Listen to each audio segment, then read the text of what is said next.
দেখো আমাদের বাবা গগ্গেশ্বরতলার মন্দিরটাকে ফুল দিয়ে সাজিয়ে কি সুন্দর দেখতে লাগছে।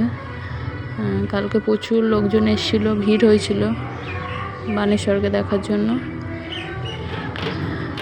এই বানেশ্বরকে মাথায় করে নিয়ে বেরোচ্ছে ভক্তরা, সবাই যাবে ভক্তরা এবার বানেশ্বরকে মাথায় করে নিয়ে যাচ্ছে। যাদের বাড়িতে বানেশ্বর যায় তাদের বাড়িতে ঢুকবে। 4-5টা মতো ঢাকও এসেছিল।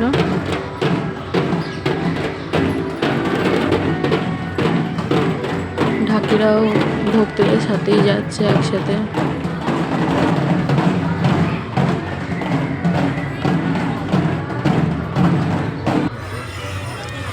আর কালকে শ্রাবণ মাসের শেষ সোমবার ছিল, তো এই ভাইয়েরা দলে দলে সব তারকেশ্বর থেকে জল ঢেলে এসে আবার গগ্গেশ্বরের বাবার মাথায় জল ঢেলে একবারে বাড়ি ঢুকবে।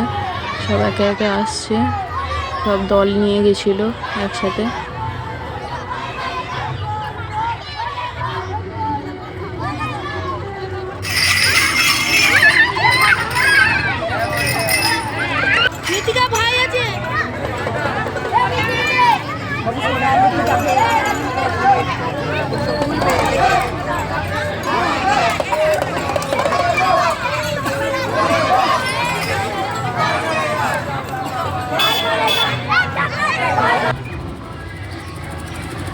একদম ডিজে নিয়ে মাইক নিয়ে সব হই হুল্লোড় করতে করতে নাচতে নাচতে সব আসছে।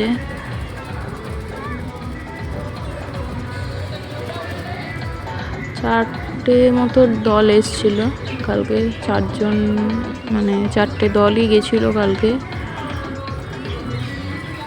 4টে দলই এসছিল, পরস্পর এসেই গেছে।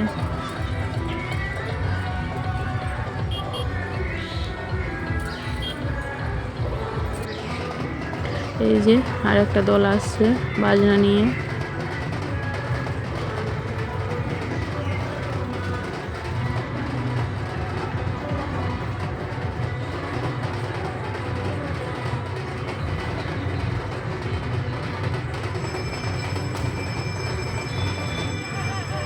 আর রাত্রিবেলা লাইটের আলোতে গগ্গেশ্বর বাবার মন্দির আরও সুন্দর দেখতে লাগছে। আর এই হলো আমাদের গগ্গেশ্বরের গাজন। কালকে বলেছিলাম তোমাদের ভিডিও আসবো, তো আজকে একটু এডিট করতে দেরি হয়ে গেল, ওই জন্য একটু লেট হলো আসতে ভিডিওটা, তো তার জন্য সরি।